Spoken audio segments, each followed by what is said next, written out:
មេរៀនទី1គម្រោងហិរញ្ញវត្ថុរបស់អ្នកភាគទី2អ្វីជាគម្រោងហិរញ្ញវត្ថុក្នុងខួរក្បាលរបស់អ្នកហើយវាមានរូបរាងមុខមាត់យ៉ាងម៉េចមិនថាខ្ញុំចេញទៅកម្មវិធីវិទ្យុឬទូរទស្សន៍ប្រយុទ្ធដ៏លេចធ្លោរបស់ខ្ញុំគឺឲ្យពេលវេលារបស់ខ្ញុំ5នាទីហើយខ្ញុំនឹងទីអនាគតខាងហិរញ្ញវត្ថុក្នុងជីវិតដ៏សរសើររបស់អ្នកគោលការណ៍នៃភាពមានបានឲ្យពេលវេលាខ្ញុំ5នាទីហើយខ្ញុំនឹងទីអនាគតខាងហិរញ្ញវត្ថុក្នុងជីវិតអនុស្សាសររបស់អ្នកតើខ្ញុំធ្វើបានដោយរបៀបណាទៅគ្រាន់តែនិយាយជាមួយនឹងអ្នកមួយសន្ទុះខ្ញុំក៏អាចប្រាប់បានថា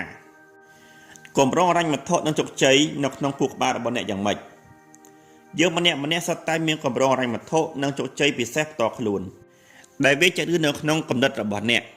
ហើយគម្រោងនេះឯងដែលជាបច្ច័យចង្អុលបង្ហាញអនាគតខាងហិរញ្ញវត្ថុរបស់អ្នកច្រើនជាងបច្ច័យដទៃរួមគ្នាទៅទៀតអ្វីជាគម្រោងហិរញ្ញវត្ថុប្រសិនឲ្យប្រៀបធៀបវាប្រៀបបានទៅនឹងគម្រោងក្នុងការសាងសង់ផ្ទះដោយទៅនឹងគម្រោងប្លង់ក្នុងការសាងសង់ផ្ទះមួយខ្នងដូចគ្នាគម្រោងហិរញ្ញវត្ថុរបស់អ្នកជាកម្មវិធីដែលត្រូវកំណត់ឡើងឬជាវិធីដែលកំណត់ដោយសម្ព័ន្ធភាពរវាងអ្នកនិងលុយខ្ញុំចង់ឲ្យអ្នកយល់ដឹងពីរូបមន្តសំខាន់បំផុតមួយវាគឺជាកត្តាកំណត់ថាអ្នកនឹងត្រូវធ្វើឲ្យមានភាពមានបានខ្លាចជាការពិតយ៉ាងម៉េចអ្នកជំនាញផ្នែកសក្តានុពលរបស់មនុស្សដ៏ល្បីឈ្មោះជាច្រើនអ្នកបានប្រើប្រាស់រូបមន្តនេះជាមូលដ្ឋានគ្រឹះនៃការបង្រៀនរូបមន្តនេះមានឈ្មោះថានីតិវិធីបង្ហាញឲ្យឃើញលទ្ធផល Process of Manifestation ដែលមានមុខមាត់ដូចតទៅនេះការកាត់នាំទៅកាន់អារម្មណ៍នាំទៅកាន់ទង្វើនាំទៅកាន់លទ្ធផលគោលការណ៍នៃភាពមានបានការកាត់នាំទៅកាន់អារម្មណ៍នាំទៅកាន់ទង្វើនាំទៅកាន់លទ្ធផលគម្រោងហិរញ្ញវត្ថុរបស់អ្នកមានការកាត់អារម្មណ៍និងទង្វើដែលតទៅនឹងរឿងលុយនៅលាយឡំគ្នាតើគម្រោងហិរញ្ញវត្ថុរបស់អ្នកត្រូវបង្កើតឡើងដោយរបៀបណាទៅចម្លើយនោះគឺងាយខ្លាំងណាស់គម្រោងហិរញ្ញវត្ថុរបស់អ្នកប្រកបទៅដោយទិន្នន័យដែលឆ្លងកាត់ការបញ្ចូលកម្មវិធីមកតាំងពីអតីតកាលជាពិសេសកាលពីវ័យក្មេងអ្នកណាជាអ្នកបញ្ចូលកម្មវិធីទាំងនេះឲ្យអ្នកសម្រាប់មនុស្សភាគច្រើនប្រហែលជាឪពុកម្ដាយសាច់ញាតិបងប្អូនមិត្តភ័ក្តិបុគ្គលដែលមានអំណាចគ្រូបាអាចារ្យអ្នកដឹកនាំខាងសាសនាអ្នកសារព័ត៌មាននិងវប្បធម៌របស់អ្នកនេះគ្រាន់តែជាគំរូតិចតួចប៉ុណ្ណោះសាពិចារណារឿងវប្បធម៌ជាមុនសិនតើពិតមែនឬទេដែលវប្បធម៌មួយមានវិធីនៃការគិតនិងការរៀបចំលុយខុសគ្នាពីវប្បធម៌ដទៃទៀតអ្នកគិតថាក្មេងដែលកើតមកនឹងមកព្រមគ្នានឹងទស្សនៈទាក់ទងទៅនឹងរឿងលុយដែលជាប់ខ្លួនមកពីឪពុកម្ដាយឬទេឬអ្នកជឿថាក្មេងត្រូវបង្រៀនឲ្យដឹងពីវិធីរៀបចំលុយពិតមែនហើយក្មេងគ្រប់គ្នាត្រូវបង្រៀនឲ្យមានវិធីគិតនិងរៀបចំលុយដោយវិធីណាមួយរឿងនេះកើតឡើងចំពោះអ្នកខ្ញុំនិងមនុស្សគ្រប់គ្នា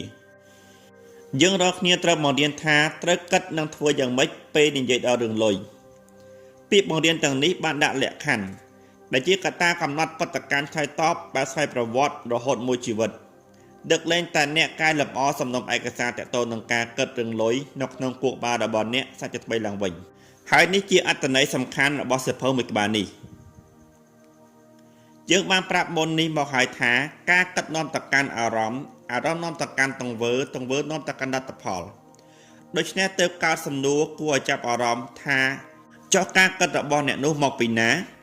ហើយដើម្បីបានជាអ្នកគិតខុសពីមនុស្សជុំវិញទាំងស្រុងគំនិតរបស់អ្នកមកពីសំណុំឯកសារដែលຕົកនៅក្នុងទូដាក់សំណុំឯកសារក្នុងខួរក្បាលរបស់អ្នកហើយតើឯកសារទាំងនោះមកពីណាទៅវាមកពីការបញ្ចូលកម្មវិធីក្នុងអតីតហេតុការក្នុងអតីតកំណត់រាល់ការគិតដែលផុសឡើងក្នុងខួរក្បាលរបស់អ្នកនៅពេលយកបែបនេះហើយយើងអាចសរសេរនីតិវិធីបង្ហាញឲ្យឃើញលទ្ធផលជាថ្មីបានដូចតទៅនេះការបញ្ចូលកម្មវិធីការគិតនាំទៅកាន់អារម្មណ៍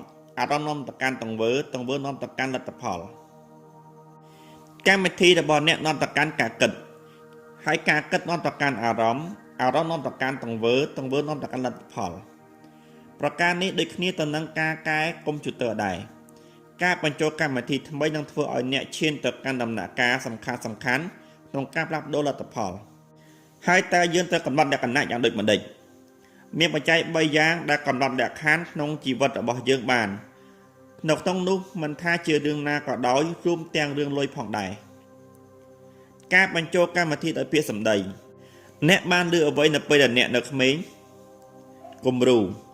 អ្នកឃើញអ្វីពេលអ្នកនៅក្មេងហេតុការដកចុះក្នុងចិត្តអ្នកមានបទពិសោធន៍អ្វីពេលអ្នកនៅក្មេងរឿងទាំង3នេះមានភាពសំខាន់ចំពោះការធ្វើឲ្យយល់ដូច្នេះយើងសាកមកលម្អិតឲ្យស៊ីជម្រៅម្ដងមួយចំណុចហើយនៅក្នុងមេរៀនទី2របស់សៀវភៅនេះអ្នកនឹងបានយល់ដឹងពីការកំណត់លក្ខខណ្ឌឲ្យខ្លួនឯងសាជាថ្មីដើម្បីភាពមានបាននិងជោគជ័យបច្ច័យទី1ការបញ្ចូលកម្មវិធីដោយពាក្យសម្ដីចាប់ផ្ដើមពីការបញ្ចូលកម្មវិធីដោយពាក្យសម្ដីតើអ្នកធ្លាប់បានឮអ្វីទាក់ទងនឹងលុយភាពមានបាននិងអ្នកមានខ្លះពេលដែលអ្នកនៅក្មេងអ្នកប្រហែលជាបានឮប្រយោគដែលថាលុយជាប្រភពនៃរឿងអាក្រក់សន្សំលុយຕົកចាយវាយក្នុងពេលពិបាកអ្នកមានលោភលន់អ្នកមានជាអក្រិតជនលុយស្មុគគ្រោកអ្នកត្រូវធ្វើការងារធ្ងន់ទើបបានលុយមិនមែនដោះលូតលាស់ដោយដើមឈើទេអ្នកមិនអាចជាអ្នកមាននិងជាមនុស្សល្អព្រមគ្នានោះទេប្រើលុយគ្រប់ក្បាលអ្នកមានការតែមានឡើងអ្នកក្រកាន់តែក្រឡើងមិនមែនគ្រប់គ្នាអាចមានបាននោះទេអ្នកមានមិនស្គាល់ពាក្យថាគ្រប់គ្រាន់ទេហើយដែលមនុស្សប្រយោជន៍នោះគឺថាយើងគ្មានសមត្ថភាពទិញទេនៅផ្ទះរបស់ខ្ញុំរលឹកដែលខ្ញុំសុំលុយឪពុកមិនថាច្រើនឬតិចក៏ដោយឪពុករបស់ខ្ញុំនឹងកំហុកដាក់ខ្ញុំថាឯងឃើញប៉ាធ្វើពីអ្វីធ្វើពីលុយឬ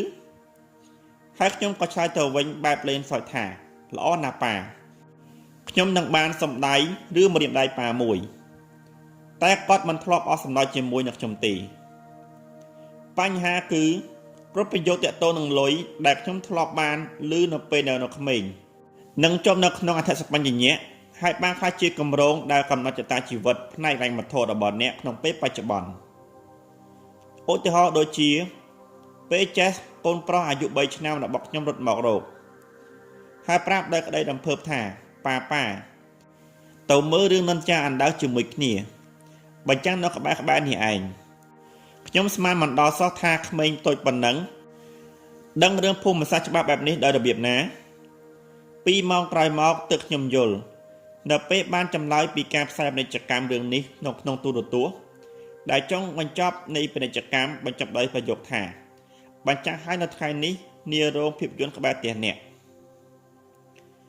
ឧទាហរណ៍មួយទៀតទាក់ទងនឹងការកំណត់លក្ខខណ្ឌដោយពាក្យសម្ដីបទពិសោធន៍របស់ Stephen អ្នកចូលរួមសិក្ខាសាលាម្នាក់របស់ខ្ញុំ Stephen គ្មានបញ្ហារឿងការរកលុយទេប៉ុន្តែរឿងដែលធ្វើឲ្យគេជីកក្បាលគឺការសន្សំលុយក្នុងពេលនោះ Stephen មានប្រាក់ចំណូលច្រើនដល់ទៅ$80,000ក្នុងមួយឆ្នាំគេបានទទួលប្រាក់ច្រើនបែបនេះមករហូតដល់6ឆ្នាំមកហើយតែគេបែរជាមានលុយចាយវាយស្ទើរតែមកគ្រប់គ្រាន់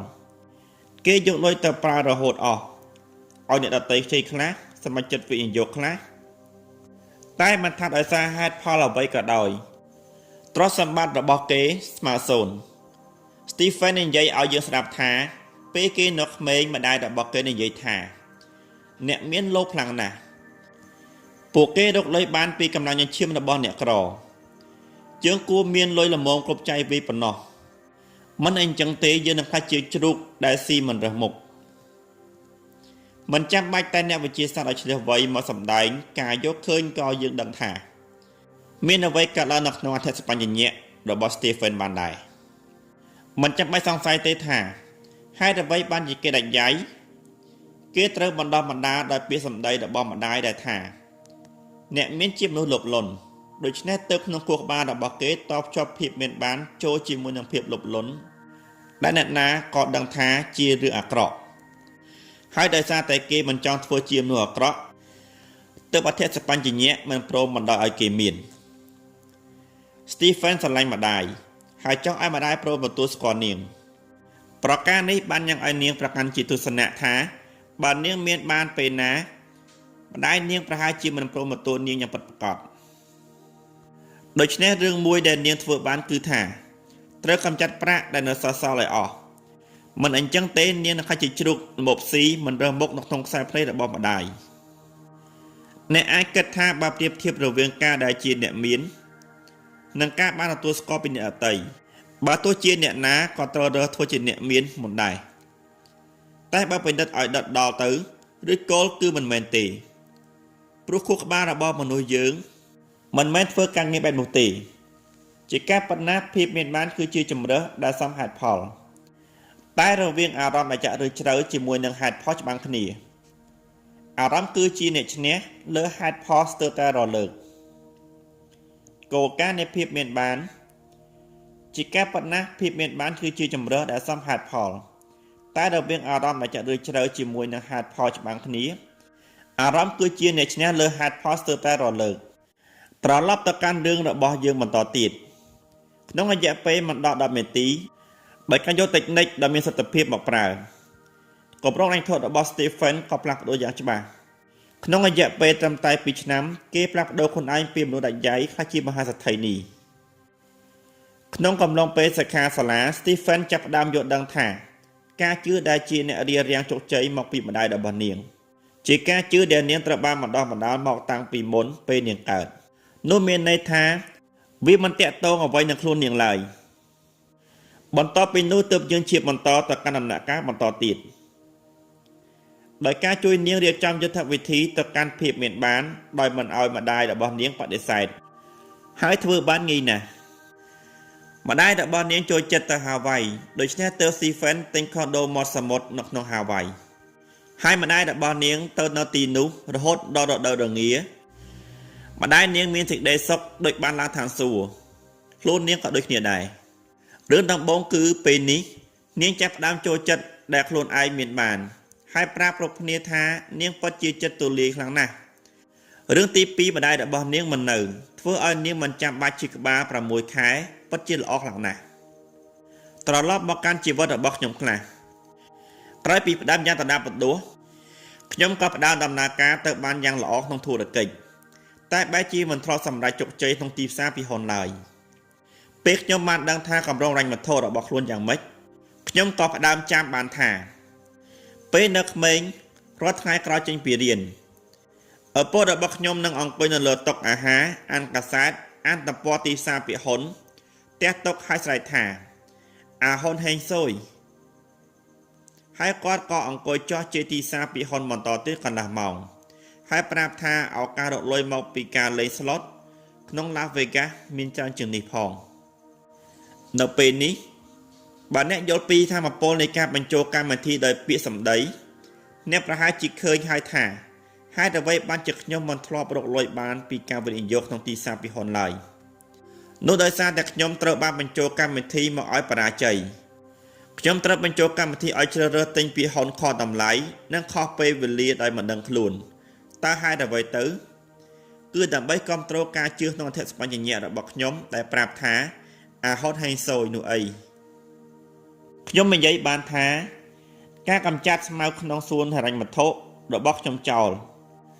នឹងញ៉ាំងឲ្យដើមឈើរបស់ខ្ញុំចេញផ្លែពេញដើមរហូតដល់ហូរហៀក្រោយថ្ងៃដែលខ្ញុំបញ្ចូលកម្មវិធីកម្រងរញ្ញវត្ថុរបស់ខ្លួនឯងជាថ្មីហ៊ុនដែលខ្ញុំជ្រើសរើសទិញក៏ល្អឡើងហើយខ្ញុំក៏ចាប់ផ្ដើមសម្រេចជោគជ័យនៅក្នុងទីផ្សារពីហ៊ុនជាបន្តបន្ទាប់តាំងពីពេលនោះមកវាស្ដាប់ទៅដូចជាចម្លែកនិងមិនគួរឲ្យជឿតែពេលអ្នកចាប់ផ្ដើមយល់ច្បាស់ថាកម្រងរញ្ញវត្ថុនៅក្នុងខួរក្បាលរបស់អ្នកធ្វើការយ៉ាងម៉េចគ្រប់យ៉ាងនឹងមើលទៅមានហេតុផលទាំងអស់ការដាក់លក្ខខណ្ឌនៅក្នុងអធិស្បញ្ញៈគឺជាកត្តាកំណត់វិធីគិតរបស់អ្នកវិធីគិតរបស់អ្នកកំណត់ការសម្រេចចិត្តហើយការសម្រេចចិត្តនឹងនាំទៅកាន់ទង្វើដែលនឹងនាំទៅកាន់លទ្ធផលនៅទីបំផុត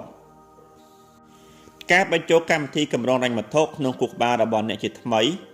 ទៅឆ្លងកាត់ដំណាក់កាលសំខាន់ៗ4ដំណាក់កាលដែលទោះបីជាវាជាដំណាក់កាលងាយៗតែមានថាមពលខ្លាំងណាស់ដំណាក់កាលទី1គឺការដឹងច្បាស់អ្នកនឹងមិនអាចផ្លាស់ប្ដូរអ្វីបានឡើយបើសិនបើអ្នកមិនដឹងថាមានរឿងទាំងនោះ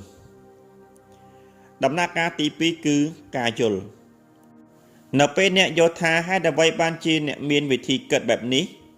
អ្នករមែងតែមើលយល់ថាវាមានអ្វីកើតឡើងពីខាងក្រៅខ្លួនអ្នកដំណាក់កាលទី3គឺការវិញែក នៅពេលអ្នកមើលឃើញថាវិធីគិតបែបនោះមិនមែនជាខ្លួនអ្នកនឹងអាចញែកខ្លួនចេញមកហើយជ្រើសរើសបានថានឹងរក្សាទុកឬបោះបង់ចោលដែលអាស្រ័យលើចំណុចដែលអ្នកឈរនៅក្នុងពេលបច្ចុប្បន្ននិងចំណុចដែលអ្នកចង់ទៅក្នុងពេលអនាគតអ្នកអាចសង្កេតវិធីគិតរបស់អ្នកហើយពិចារណាមើលថាវាយ៉ាងម៉េចវាអាចគ្រាន់តែជាសំណុំឯកសារដែលរក្សាទុកក្នុងពោះក្បាលរបស់អ្នកមកជាយូរហើយអាចមិនមែនជាការពិតនិងគ្មានតម្លៃអ្វីតទៅទៀតឡើយដំណាក់កាលទី4គឺការបញ្ចូលកម្មវិធីថ្មីយើងនឹងនិយាយដល់នីតិវិធីនេះយ៉ាងលម្អិតម្ដងទៀតនៅក្នុងមេរៀនទី2របស់សៀវភៅនេះដែលយើងនឹងណែនាំឲ្យអ្នកស្គាល់នៅសំណុំគំនិតដែលដឹកនាំអ្នកទៅកាន់ភាពមានបានសម្រាប់ពេលនេះសារត្រឡប់ទៅនិយាយទៅដល់ការបញ្ចូលកម្មវិធីដោយពាក្យសម្ដីនិងដំណាក់កាលដែលអ្នកអាចចាប់ផ្ដើមផ្លាស់ប្ដូរគម្រោងហិរញ្ញវត្ថុរបស់អ្នកជាថ្មីគណៈពេលនេះអត្ថបទភាគទី3ត្រូវបានឈានមកដល់ទីបញ្ចប់និងសូមបន្តតាមដានស្ដាប់នៅភាគបន្តសូមអរគុណ